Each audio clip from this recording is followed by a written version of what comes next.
Bem-vindos a este webinar do Elsevier Publishing Campus sobre responsabilidades éticas para pareceristas. Meu nome é Gwendolyn Holstege, Researcher Relations Manager na Elsevier, e serei a modeladora deste webinar, que terá 15 a 20 minutos de apresentação, seguidos por uma sessão de perguntas e respostas, se os participantes tiverem perguntas.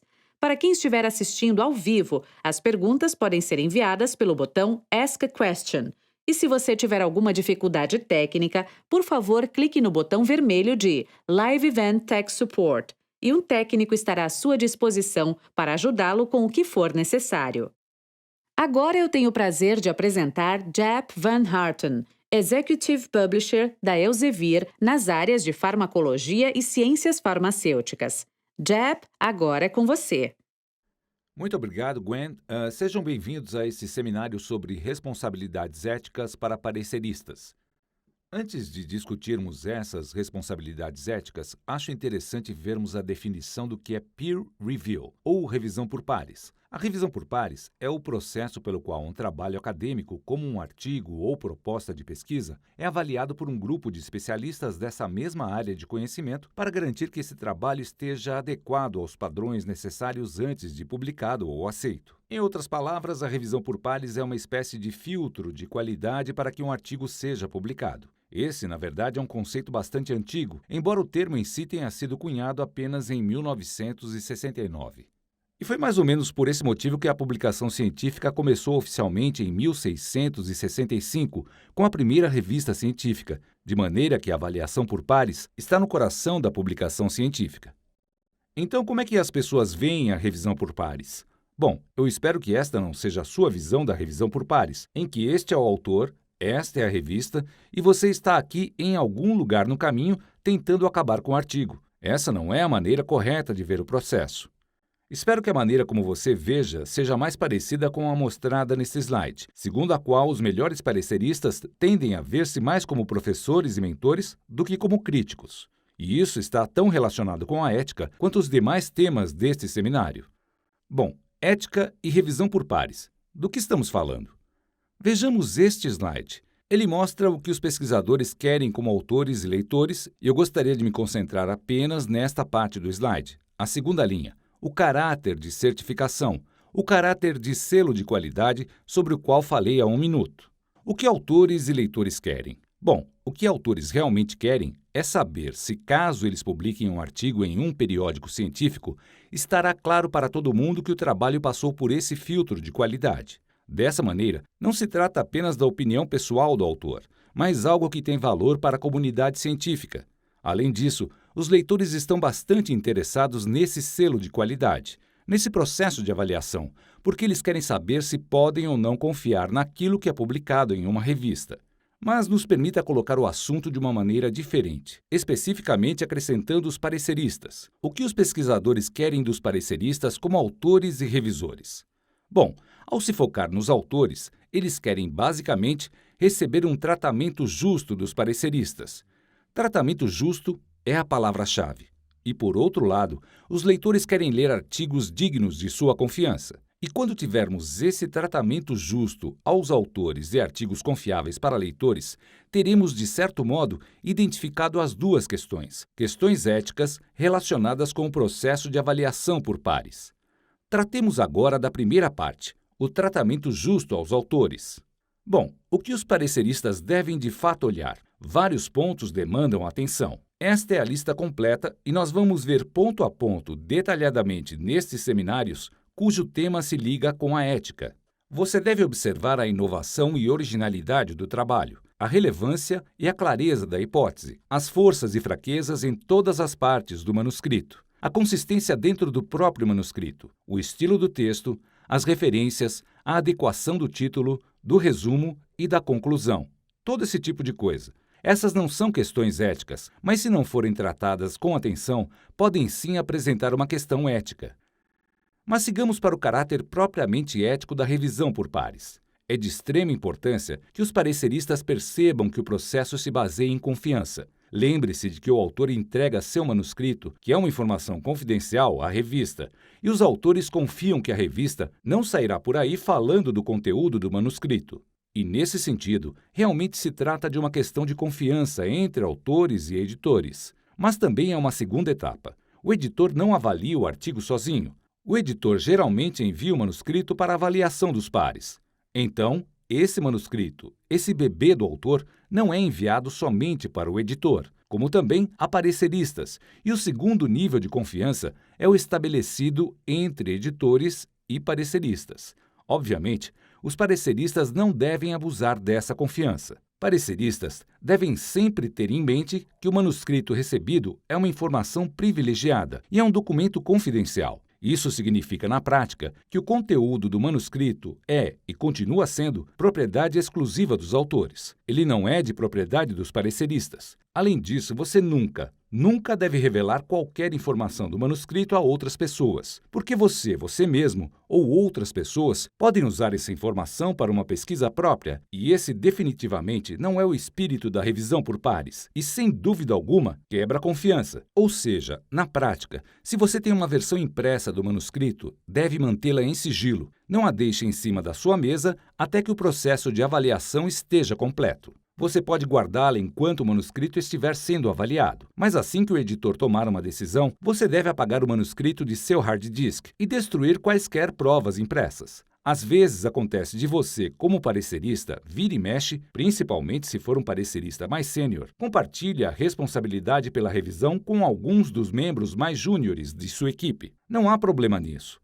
Mas corre-se o risco de a informação do manuscrito correr solta no grupo de pesquisa. E embora você esteja atento às suas responsabilidades como parecerista, outras pessoas podem considerar o documento interessante e começar a falar sobre ele com outras pessoas. E isso é algo que definitivamente não deve ocorrer. E para prevenir que isso aconteça, talvez seja aconselhável, caso decida compartilhar a responsabilidade de seu parecer com outras pessoas, relatar isso ao editor. Simplesmente informe: aceitei a responsabilidade pela avaliação, mas tive de compartilhar a responsabilidade pela avaliação com um colega. E diga o nome desse colega para o editor, o que também é justo com o colega, porque ele pode também receber algum crédito pela avaliação, e não apenas a pessoa anônima que entrega a sua avaliação ao parecerista, mas pessoas com seus próprios métodos de avaliação do artigo. Há várias coisas que você deve ou não fazer como pareceristas, e elas realmente se relacionam com os elementos éticos do processo de avaliação por pares. Comecemos com os dois não, as coisas que você não deve fazer. Como dito em slides anteriores, você não deve usar os dados nem as ideias apresentadas no manuscrito. Você pode tirar vantagem delas assim que o artigo estiver em domínio público, assim que estiver publicado online, e não antes disso. Até lá, embora eu saiba que não é possível reformatar seu cérebro e fazer com que se esqueça de tudo que leu, você não deve usar os dados sobre os quais leu. O segundo não é: você não deve se comunicar com os autores. Todas as comunicações entre pareceristas e autores devem ser feitas via editor. Os pareceristas costumam ser mantidos anônimos durante todo o processo, e o motivo para tal é porque nós queremos ter um processo bem direto e honesto, no qual as pessoas não são influenciadas pelo medo de que os autores não gostem delas. Às vezes, pareceristas mais júniores podem ter dificuldade em criticar um colega bastante sênior em sua área, e é por isso que não queremos que os pareceristas se comuniquem diretamente com os autores. Isso pode acabar acontecendo, mas nesses casos, o editor deve ser o mediador, e ele deve contratar os autores e os pareceristas e colocá-los em contato. Mas, repito, isso não é comum. Agora vamos para o que deve ser feito. Como parecerista, você deve fazer uma análise honesta e crítica. Essas são as duas características principais: honesta e crítica. Então, você deve ser honesto, dizer o que acredita ser o valor, quais são os méritos do manuscrito. E você também deve ser crítico. Não duro, no sentido de crítico com um tom negativo, mas positiva e construtivamente crítico. Você também deve apresentar sugestões específicas de melhora. Muitas vezes, os pareceristas escrevem em seus relatórios: bom, o autor deveria ter sido mais específico, ou algo do gênero. Este tipo de comentário faz com que seja difícil uma comunicação clara do editor com o autor e que seja difícil que o autor entregue de volta uma boa adaptação do manuscrito. Então, seja o mais específico possível. Quando você for convidado a avaliar um artigo, deve sempre evitar o conflito de interesse. Por ser óbvio que você, como parecerista, tenha bastante intimidade com o tema do manuscrito, não faz sentido que você diga: bom, sei bastante sobre o tópico do manuscrito e, por isso, não devo avaliá-lo. Não se trata disso. Mas se houver qualquer coisa que possa ser vista como um conflito de interesse, talvez seja melhor não aceitar o convite. Ou, o que também pode ser feito caso você não tenha certeza, é entrar em contato com o editor e contar a ele que talvez haja um conflito de interesse, de maneira que o editor poderá decidir se esse conflito é ou não um impeditivo para que você atue como parecerista. Então, é preciso haver clareza e transparência a esse respeito. E é claro, como parecerista, seu papel é ajudar. Esse é o objetivo principal: ajudar os editores a tomarem uma decisão, o que geralmente é feito por meio de uma recomendação para aceitar, rejeitar ou revisar o manuscrito, geralmente pequenas ou maiores revisões. E isso deve ser feito de maneira justa. E isso se relaciona um pouco com o conflito de interesse e certamente com ética. Não pode ocorrer de, por exemplo, caso um grupo concorrente tenha um excelente manuscrito, que você atrase a decisão para que possa conduzir alguns novos experimentos e ficar à frente do grupo concorrente. Ou que você faça uma crítica mais negativa do que realmente acredita que o trabalho mereça. Infelizmente, isso acontece. Já vimos alguns casos claros. Então, tome cuidado para não cair nessa armadilha. E, finalmente, só aceite avaliar artigos de sua área de expertise. Ou seja, é óbvio, se você não sabe o suficiente sobre o tema do artigo, não aceite avaliá-lo somente pela honra de ser mencionado como parecerista, pois é pouco provável que você consiga fazer uma avaliação realmente crítica e honesta. E o último aspecto a ter sua atenção deve ser: só aceite avaliar um manuscrito caso tenha tempo de completar a avaliação em tempo. Simplesmente não é justo com os autores que você aceite avaliar o manuscrito, mas não tenha tempo para fazê-lo. Bom, o que podemos falar sobre isso? Estes são os resultados de uma enorme pesquisa sobre a avaliação por pares conduzida há alguns anos. Revelou-se que, em média, o tempo dispensado pelos pareceristas em um manuscrito é de 4 horas. Então, se você não tiver um tempo de 4 horas para avaliar o manuscrito, não aceite o convite, pois é um incômodo para você porque você receberá e-mails do editor e pensará: eu ainda tenho de fazer isso. E se torna um trabalho de última hora, feito rápido, de qualquer jeito, e isso não é justo com os editores. Por isso, certifique-se de que tem tempo suficiente para completar a avaliação, e essas 4 horas, em média, devem ser possíveis em um período relativamente curto de tempo, como se pode ver no lado direito do slide, pois mais ou menos metade dos pareceristas conclui sua avaliação em 2 semanas, o que também costuma ser a data estabelecida pela revista. 68% entregam a avaliação em até 3 semanas e 86% em 4 semanas. Então, é realmente este o tempo que deve ser reservado para se completar a avaliação. Então, essas são as responsabilidades dos pareceristas. Responsabilidades éticas para garantir um tratamento justo aos autores. Se você se ativer ao que acabei de falar, os autores podem ter certeza de que receberão um tratamento justo por parte da revista. E o editor ficará feliz por você ter dedicado tempo ao manuscrito. Mas também há outro elemento relacionado com a ética e a revisão por pares: a detecção de más condutas. E isso está associado ao fato de leitores quererem saber se o resultado do processo de avaliação por pares é um artigo confiável. Recorro novamente à pesquisa sobre avaliação por pares feita em 2009, quando se perguntou sobre o propósito da avaliação por pares e as pessoas tiveram respostas que culminaram nas 1, 2, 3, 4, 5 primeiras barras, que são bem óbvias, como você pode ver, mas gostaria de focar nas 2 questões ao fim da lista, onde nós vemos: a questão era: qual é o propósito da avaliação por pares? É detectar plagiarismo e detectar fraude? E o que vemos é que cerca de 80% dos entrevistados, 4.000 entrevistas, como havia dito, foi uma grande pesquisa, disseram: sim, o propósito ou um dos propósitos da revisão por pares deve ser detectar plagiarismo e fraude. Isso é ótimo e, intuitivamente, está certo. Mas também vemos no mesmo gráfico que, ao perguntarmos: os pareceristas são capazes de fazer isso? Atualmente esse propósito é atendido? E apenas ou menos de 40% disseram sim. Uns 38% disseram sim, são capazes de detectar plagiarismo. de maneira que apenas metade disse que eles seriam capazes e a taxa para a detecção de fraude seria ainda menor, 33%.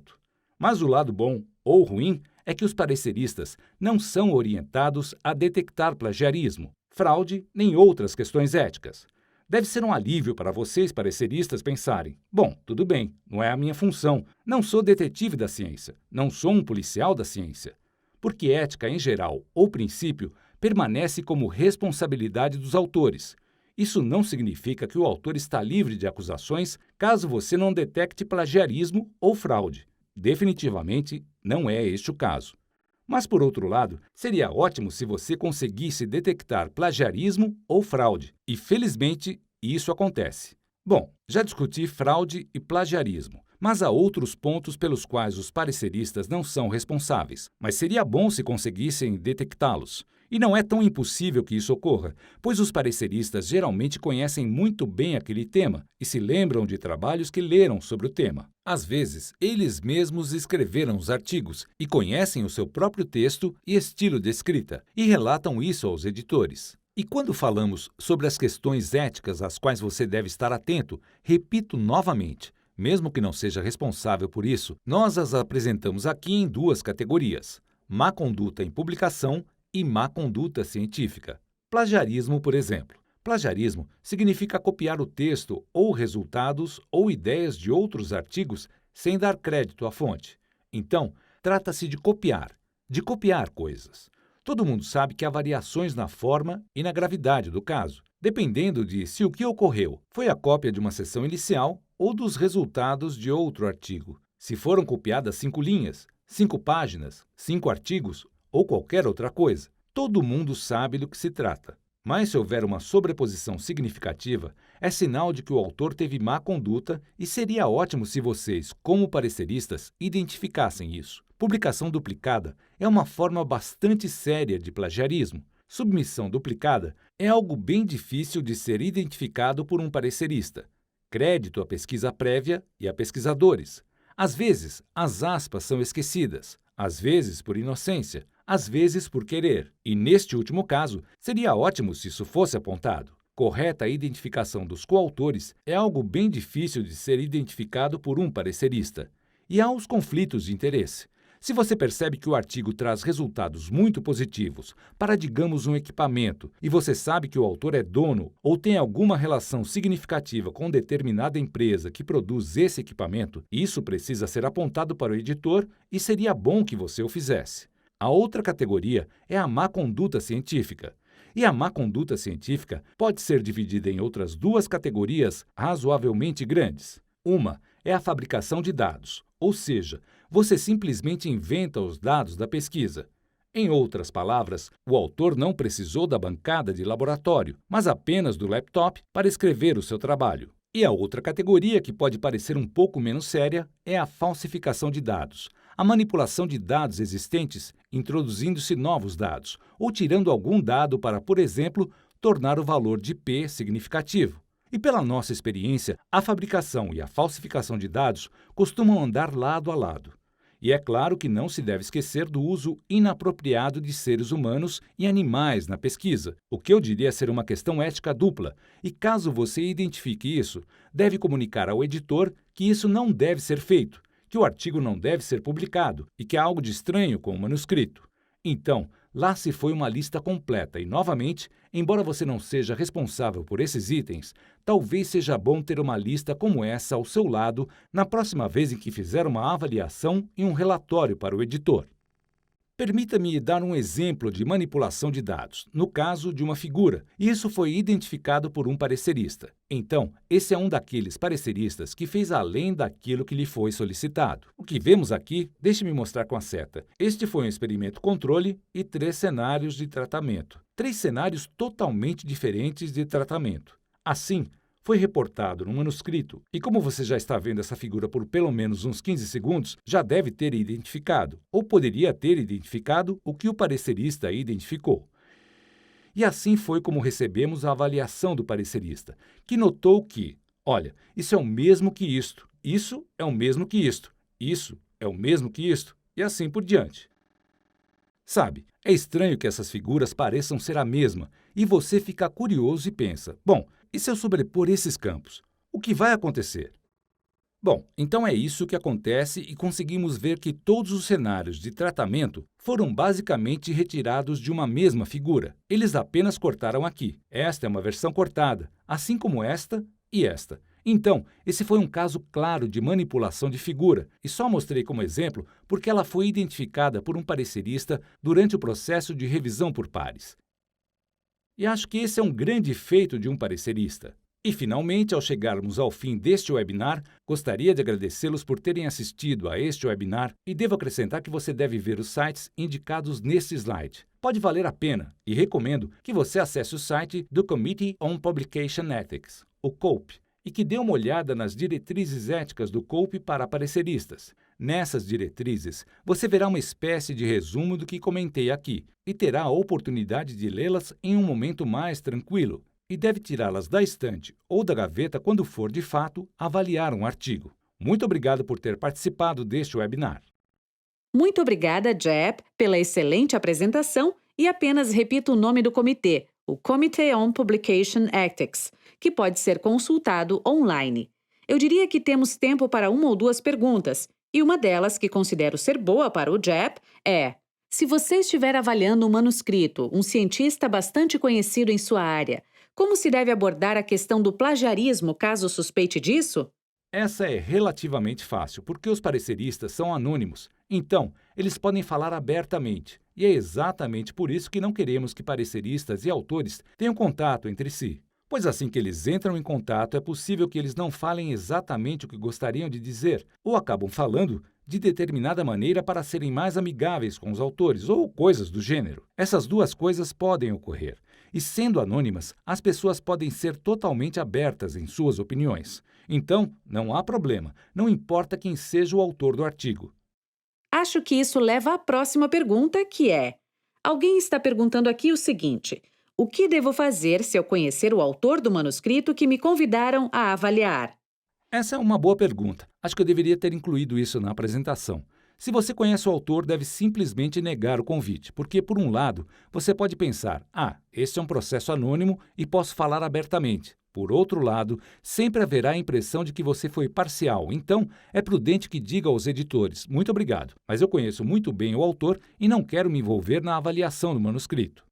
Acho que temos tempo para mais uma pergunta, que está mais relacionada com alguém suspeito de plagiarismo ou que tem se comportado de maneira não ética, errada talvez.